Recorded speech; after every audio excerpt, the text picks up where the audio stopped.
जैन विद्यार्थी मित्रांनो, एक महत्त्वाची अपडेट आपण घेऊन आलेला बघू शकता। आमदार सतीश चव्हाण बी मेकॅनिक औरंगाबाद पदवीधर, ठीक आहे। 31/5/2026 प्रति मान्य श्री देवेंद्र फडणवीस साहेब, मुख्यमंत्री महाराष्ट्र राज्य मंत्रालय मुंबई।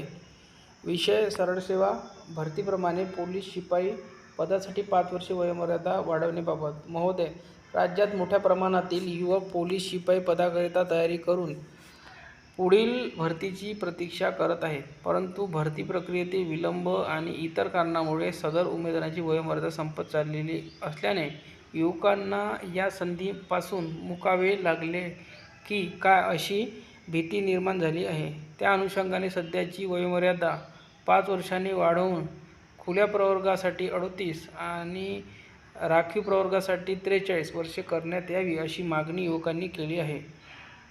तरी राज्यातील युवकांच्या भविष्याचा विचार करून त्यांना योग्य तो न्याय मिळण्यासाठी सरळ सेवा भरतीप्रमाणे पोलीस भरतीकरिता 5 वर्षांची वयोमर्यादा वाढवून ती खुल्या प्रवर्गासाठी 38 वर्ष व राखीव प्रवर्गासाठी 43 वर्ष करण्याबाबत शासन स्तरावर सकारात्मक निर्णय व्हावा ही विनंती। आपला आमदार सतीश चव्हाण। तर बघा विद्यार्थी मित्रांनो, खुल्या प्रवर्गासाठी 38 आणि जे काही विद्यार्थी कास्टमध्ये येतात राखीव प्रवर्गासाठी 43 करण्याची मागणी होत आहे। तर ज्यावेळी विद्यार्थ्यांना वयवाढ पाहिजे आहे त्या विद्यार्थ्यांनी स्वतःच्या स्तरावर प्रयत्न करा, असे निवेदन तुम्ही या स्वरूपात देऊ शकता।